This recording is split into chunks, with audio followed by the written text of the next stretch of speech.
السلام علیکم، زه یم نادیه خیال او زه یم لیما خیال او یو ځلې بیا موږ د خپل نادیه خیال چینل نه تاسو سره مخاطب شوي یو.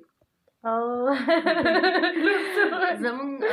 د ټولو کتونکو ته زموږ د طرفه نوی کال ډېر ډېر مبارکه شه. که زموږ نه څه غلطیانې شوي یا زموږ نه څه خبره شوي په ویډیو کې یا زموږ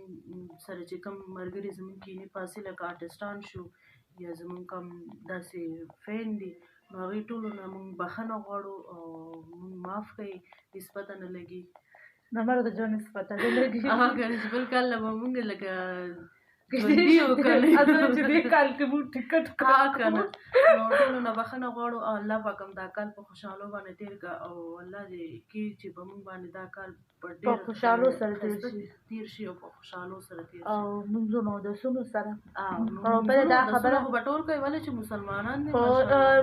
مینهوالو تاسو چې انشاءالله مونځونه او اودسونه کوئ نو مونږ ته پکې ضرور دعاګانې کوئ چې الله زما دې ټوله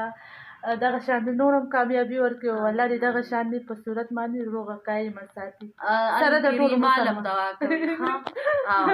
چې بس مونږ دپاره هم دعاګانې کوي، ځان دپاره هم دعاګانې کوي. نه نو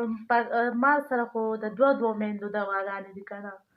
نو هغه ته یې څنګه ما سره یو د امې دعا ده یو ستا دعاګانې، ولې چې تا زه وړه راغټه کړې نو خامخا ته مې ممي کېږي. نو بس او نو دا خو ده نو مشره خور خو حساب چې نو د هغې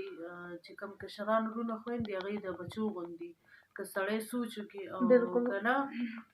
بس جاهل وي نو هغه وایي یاره بس دا خو ورور او خور دی او پلانکی او ډنګرې. نه نه نه نه، کله چې مشر وي د کور او لکه پهله خو زموږ والده ده، بیا زموږ والد صاحب زموږ مشران دي او بیا د هغې نه پس کور کې بیا زه مشره یم،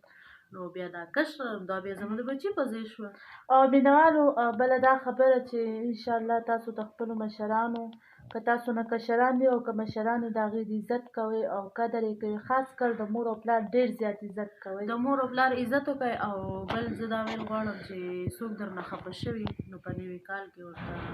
مخکې نه کال وکړئ یاره بخښنه درنه غواړم، هېڅ پته نه لګي ولې د مرګ او ژوند که مور پلار درنه خفه وي هم د مور او پلار نه معافي وغواړئ، که وروڼه خویندې درنه خفه وي هم معافي وغواړئ او که داسې نور لکه ستاسو فیملي کې څوک یا ملګري وي نو ټولو نه معافي وغواړئ. اوس به اجازت دې غواړو که نه؟ نو موږ تاسو نه اجازت غواړو د لوی الله په امان. الله مو ښه ساته، الله مو باد ساته. مننه.